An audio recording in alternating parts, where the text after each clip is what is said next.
Eu vou contar essa história exatamente como vivi, porque até hoje ela me persegue na memória e me fez aprender, da forma mais dura possível, que não se deve brincar com aquilo que não se compreende. Na época, eu era uma adolescente e morava com minha mãe e minhas duas irmãs em uma casa simples, localizada em uma rua tranquila, onde quase todos se conheciam. Eu era a mais nova das três. Minhas irmãs, que aqui vou chamar de Renata e Luciana, eram mais velhas e sempre tomavam conta de mim quando nossa mãe não estava em casa. Minha mãe trabalhava em uma fábrica e tinha um horário bastante cansativo. Ela saía de casa pela manhã, retornava no começo da tarde para almoçar e pouco depois voltava novamente para o trabalho. Só chegava definitivamente à noite, quase sempre depois das 9. Nesse período em que ela ficava fora, éramos nós três sozinhas em casa. Às vezes, alguma amiga da rua aparecia para fazer companhia, conversar ou simplesmente passar o tempo. Entre essas amigas havia uma menina muito medrosa. Ela tinha pavor de histórias de espíritos, de casas mal assombradas, de qualquer coisa que envolvesse o sobrenatural. Qualquer barulho estranho já era motivo para ela entrar em pânico. Vou chamá-la de Carla. Hoje, olhando para trás, sinto vergonha do que fizemos, mas na época, por imaturidade, achamos que seria engraçado assustá-la. Em um fim de tarde, nos reunimos eu, minhas irmãs e mais algumas amigas da vizinhança. Estávamos conversando na rua quando passamos em frente à casa da Carla. Chamamos por ela e dissemos que iríamos até uma pequena praça próxima dali, como costumávamos fazer. Ela ficou conversando conosco por alguns minutos e depois nos viu seguir caminho. Quando chegamos a um ponto em que ela não conseguia mais nos enxergar, mudamos de direção rapidamente e voltamos para casa por um trajeto diferente, para que ela não desconfiasse de nada. Entramos em casa em silêncio absoluto. Nosso coração batia acelerado, não de medo, mas de ansiedade pela brincadeira. Fomos direto para o quarto da nossa mãe e trancamos a porta por dentro. Tudo estava combinado. A Luciana ficou na sala e, alguns minutos depois, foi até a casa da Carla chamá-la para ficar um pouco conosco, dizendo que estava com medo de ficar sozinha. Assim que a Carla entrou em casa, nós começamos a encenação. Dentro do quarto, derrubamos objetos no chão, batemos na porta, arrastamos móveis e fizemos barulhos estranhos. Alteramos nossas vozes, tentando parecer algo que não éramos, e dizíamos frases desconexas, como se algo estivesse ali para buscá-la. Na nossa cabeça, era apenas uma brincadeira boba, algo que acabaria em risadas depois. Mas a reação da Carla foi muito mais intensa do que esperávamos. Ela começou a chorar, a tremer, a implorar para que parássemos. O medo dela era real, profundo, quase palpável. Quando percebemos que tínhamos ido longe demais, resolvemos parar imediatamente. Abrimos a porta do quarto e fomos até a sala para consolá-la, dizendo que tudo não passava de uma brincadeira e que estava tudo bem. Foi nesse exato momento que algo aconteceu e mudou completamente a forma como eu vejo o mundo até hoje. Assim que todas nós estávamos reunidas na sala, ouvimos um estrondo violento atrás de nós. A porta do quarto da nossa mãe se fechou sozinha com uma força absurda, como se alguém tivesse batido com raiva. O barulho ecoou pela casa inteira. Não havia vento. As janelas estavam fechadas. Nenhuma de nós estava perto da porta. Não existia nenhuma explicação imediata para aquilo. O silêncio que se seguiu foi aterrador. Ninguém conseguia falar. O medo tomou conta de todas nós ao mesmo tempo. A Carla começou a gritar, completamente desesperada, e nós entramos em pânico. Tentamos sair da casa o mais rápido possível, mas, para nosso horror, a porta de entrada estava trancada. A chave havia desaparecido. A Luciana, que tinha trancado a porta antes, começou a procurar freneticamente, dizendo que tinha certeza de ter deixado a chave no lugar de sempre. Reviramos a casa, chorando, gritando, com o coração disparado. Foram no máximo 7 minutos presos ali dentro, mas para mim pareceram horas intermináveis. Cada segundo era uma tortura. Eu sentia uma pressão no peito, como se algo estivesse nos observando. Quando finalmente conseguimos abrir a porta e sair, nenhuma de nós teve coragem de voltar para dentro. Ficamos sentadas na calçada, abraçadas, chorando, esperando nossa mãe chegar. Quando ela finalmente apareceu, viu nosso estado e entrou em casa para verificar o que tinha acontecido. Procurou por sinais de vento, objetos caídos, qualquer explicação lógica que pudesse nos acalmar. Disse que provavelmente tinha sido alguma corrente de ar ou algo mal encaixado. Mas eu nunca consegui aceitar essa explicação. Até hoje, acredito que naquele momento, algo quis nos ensinar uma lição. Estávamos brincando com o medo de alguém, desrespeitando o desconhecido, e o desconhecido respondeu. Foi como se dissesse que não se deve provocar aquilo que não se vê. Um simples bater de porta foi suficiente para nos mostrar o quanto éramos pequenas e vulneráveis. Depois desse dia, nunca mais fiz brincadeiras envolvendo medo, espíritos ou qualquer coisa do tipo. Aprendi que existem limites que não devem ser ultrapassados. Não se deve rir do medo alheio. Não se deve brincar com forças que não compreendemos.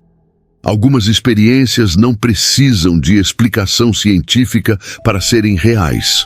Basta vivê-las para que fiquem marcadas para sempre.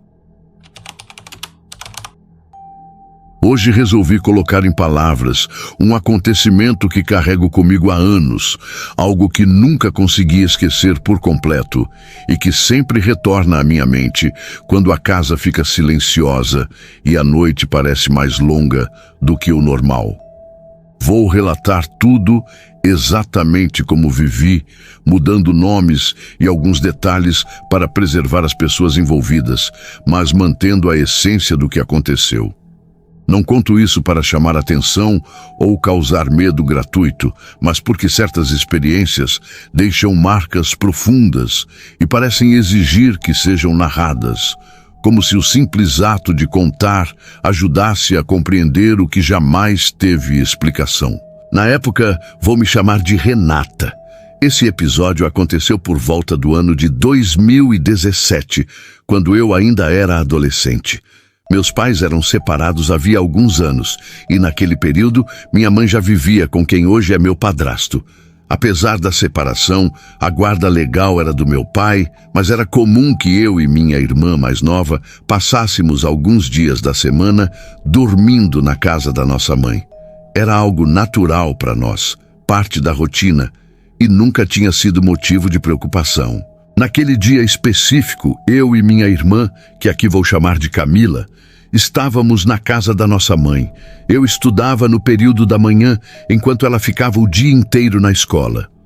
Voltamos para casa no meio da tarde e ficamos sozinhas por algumas horas, aguardando o retorno dos adultos.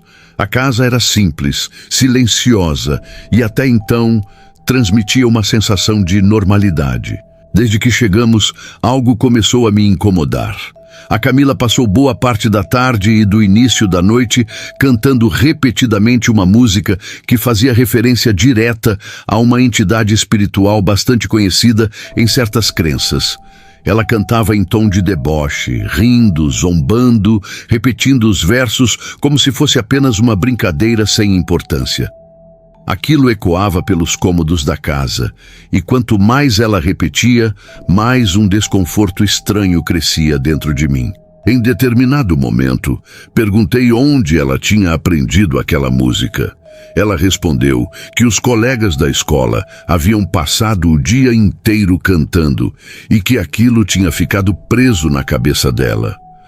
Lembro bem que naquela época, essa música tinha se espalhado como uma espécie de piada, sendo repetida sem qualquer respeito, como se fosse algo inofensivo. Mesmo assim, pedi para que ela parasse. Disse que não era certo brincar com aquilo, que não era algo comum, muito menos algo para se tratar com zombaria. Ela riu da minha preocupação. Disse que eu estava exagerando e continuou cantando, ignorando completamente meus pedidos. Já era noite quando decidi me preparar para dormir. Fui até o banheiro lavar o rosto e escovar os dentes. O banheiro ficava ao lado do quarto onde eu e minha irmã dormíamos. Mesmo com a porta parcialmente fechada, eu ainda conseguia ouvir a voz dela cantando, repetitiva, quase irritante, ecoando pelo quarto. Para que fique claro o que aconteceu depois, é importante descrever a disposição da casa. O banheiro ficava colado ao nosso quarto. Já o quarto da minha mãe ficava do outro lado da casa, depois de um corredor longo que passava pela cozinha e pela sala. Se alguém atravessasse aquele corredor, seria praticamente impossível não ouvir ou não ver, ainda mais no silêncio da noite.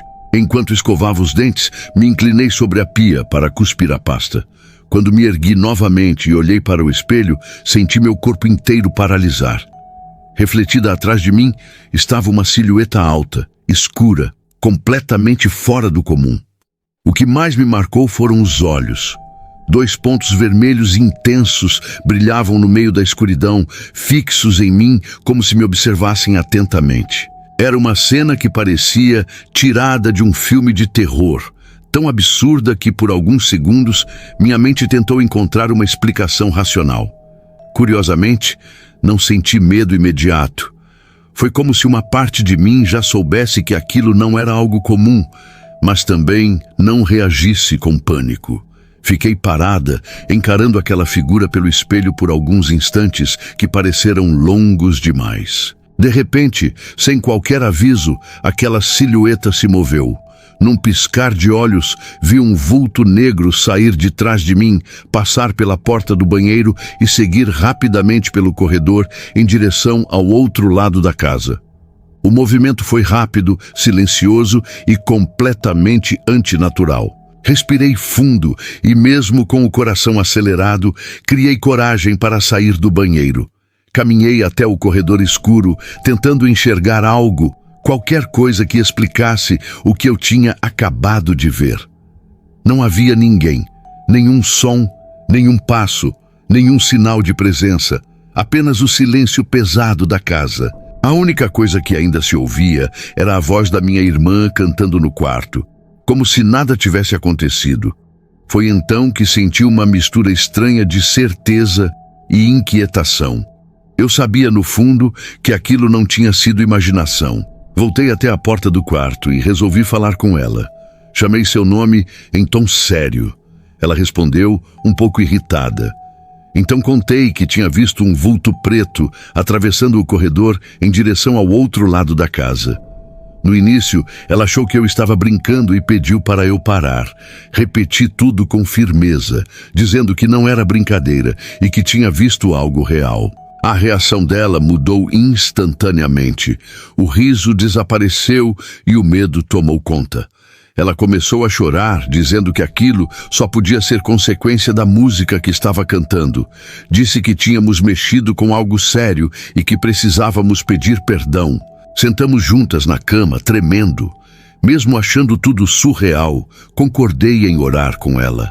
Pedimos perdão em voz baixa, prometendo que nunca mais iríamos zombar ou brincar com aquilo. Foi um momento carregado de tensão, mas após a oração, algo parecia diferente. A casa ficou mais silenciosa, menos pesada. Naquela noite, não vimos mais nada. Dormimos juntas, abraçadas, com o medo silencioso pairando no ar. Nenhuma de nós teve coragem de sair do quarto até o dia seguinte. Até hoje, acredito que aquilo não foi um acaso. Não acredito que tenha sido apenas imaginação ou coincidência. O que vivemos pareceu mais um aviso do que qualquer outra coisa. Nada de grave aconteceu além disso, mas a mensagem foi clara. Existem coisas que não devem ser tratadas como piada. Não se brinca com o que não se entende. O desconhecido não precisa de convite para se manifestar. Basta desrespeito. Essa experiência mudou a forma como vejo certas brincadeiras e até mesmo certas palavras. Aprendi que existem limites invisíveis que, quando ultrapassados, podem trazer consequências inesperadas. Talvez nem tudo precise ser explicado para ser respeitado.